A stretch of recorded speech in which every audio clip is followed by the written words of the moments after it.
Hi there, John Wilkinson and History Made Easier.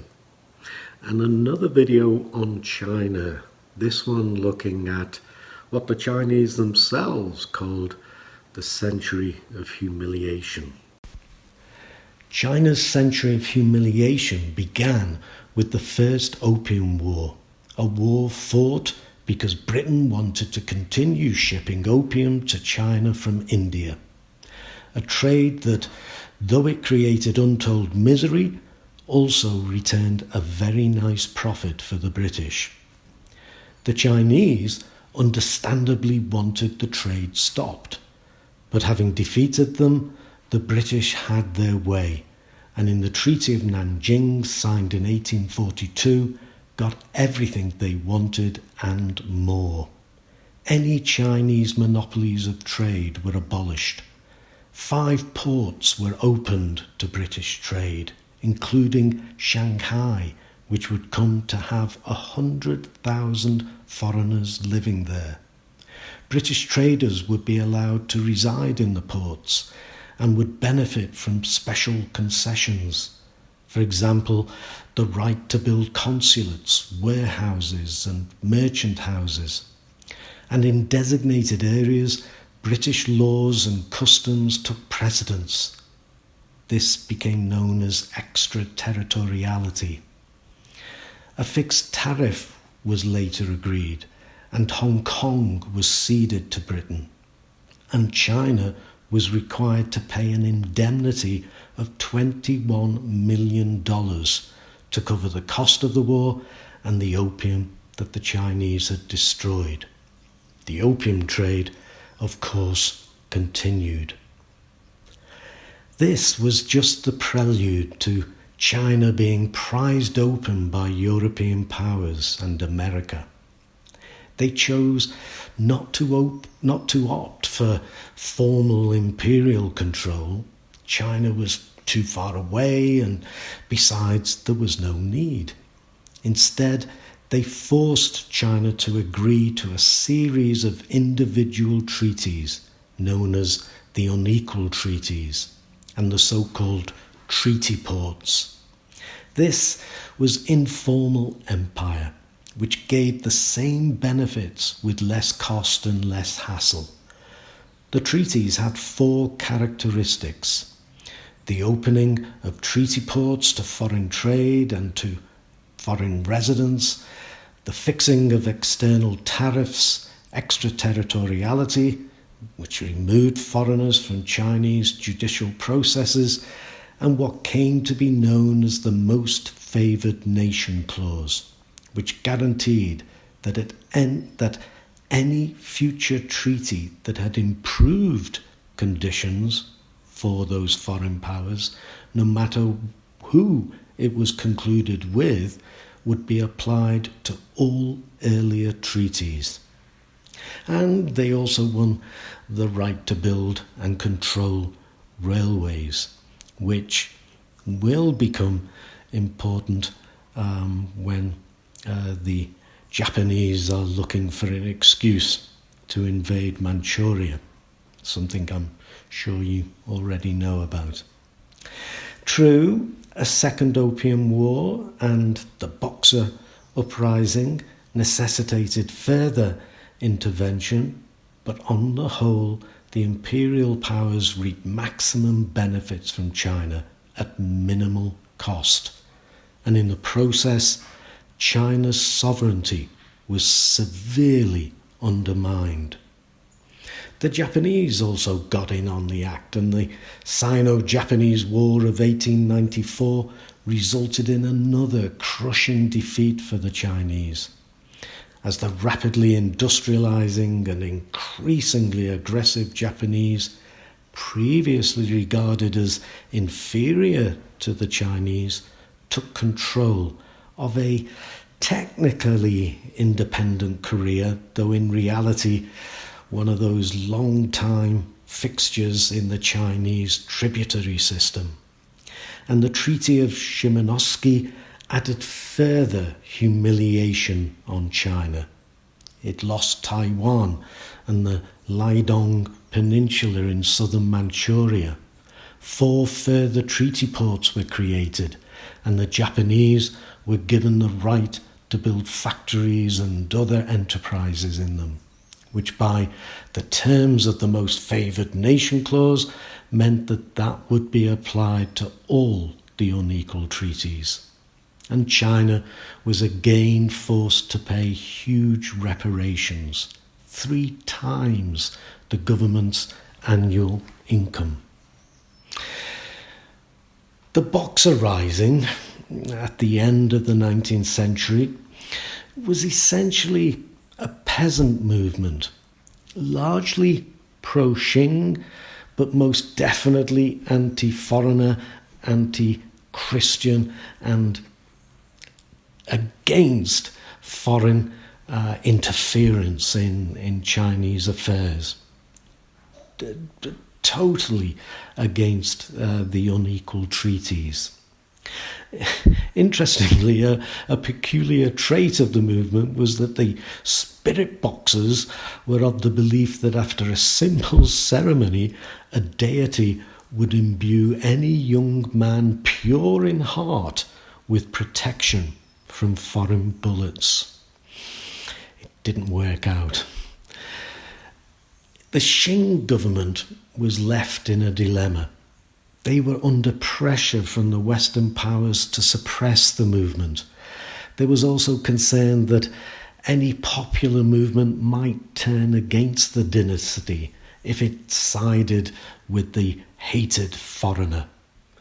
But there were those at court who were fiercely opposed to foreign influence too, and wanted to reverse the humiliations of the unequal treaties just as much as the Boxers. The Beijing legations were besieged. The Roman Catholic Cathedral was also besieged, with more than 800 schoolgirls sheltering inside. Both sieges were brought to an end when a large international force consisting of 9 different nationalities, though most were Japanese, reached Beijing. Beijing was looted by the troops. Reprisals were brutal and involved expeditions into the surrounding countryside with killings, rape, and homes burnt to the ground. You see on the photograph that I'm showing the decapitated heads of Boxer rebels with a Japanese officer wiping the blood from his sword. The Boxers themselves had been brutal in their attacks, particularly on Christian missionaries, but the reprisals were brutal themselves. Severe penalties were then imposed on the helpless Qing regime. The Boxer Protocol required $45 million in reparations. Chinese arsenals and the fortifications protecting Beijing were destroyed, and foreign troops were permanently stationed on the approach roads to Beijing. 10 officials were executed and 100 others were punished. Cixi and the emperor fled south to Xi'an, thus further demonstrating the inability of the Qing dynasty to protect Chinese interests. They were allowed to return to Beijing a year later, but by the end of the 20th century, effective leadership seemed to have vanished. And the Manchu dynasty didn't last much longer. And with its collapse at the end of 1911, the Republic really fared no better. And this could hardly have been demonstrated more graphically than the capitulation in 1915 to Japan's infamous 21 demands. At the outbreak of World War I, Japan occupied the German concessions in China and then presented their demands. They required China to accept Japan's claims to the German concessions, an extension of its control of the South Manchurian Railway, a strengthening of Japan's position in Manchuria and Inner Mongolia. China's largest coal and steel works, situated in the British sphere of influence, was to become a joint Sino-Japanese venture. And China was to concede any harbour or bay to any other power, and that China should employ Japanese political, military and financial advisors, and should agree to joint Japanese-Chinese policing in some areas. And she should agree to buy arms from Japan and establish a joint Sino-Japanese arsenal in China. Only these last set of demands were avoided by China, but only because America and the British applied pressure on Japan to remove those demands. But what is more, at the end of World War I, the Treaty of Versailles handed Germany's Chinese territory to Japan, another humiliation for the Chinese, who had actually joined the war, though were not in a position to do any fighting on the side of the Entente powers. Then, of course, the stuff that I'm sure you guys will know about, and so I'm not going to go into any detail. There was the Japanese invasion of Manchuria. And World War II found both the nationalists and the communists in China at war with Japan, even if the nationalists didn't do a particularly good job of fighting the Japanese. And the atrocities that the Chinese people suffered at the hands of the Japanese were, Holocaust apart, amongst the worst of the war, notably the atrocities committed when the Japanese took Nanjing.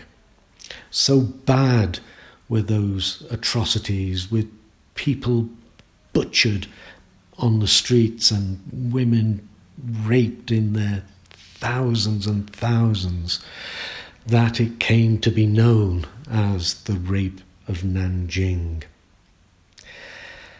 And so, an overview there for you of, as I said in my introduction, what the Chinese themselves called China's century of humiliation. I hope it shows how weak China was, how in need of some strong government China was, and I hope it helps to set the scene that little bit more for Mao's rise to power. I'm going to counterbalance this view of foreign interference with China with a piece that shows the internal turmoil taking place in China at the same time. But that will be my next presentation for you. So for now, as always, I thank you for listening. Cheers.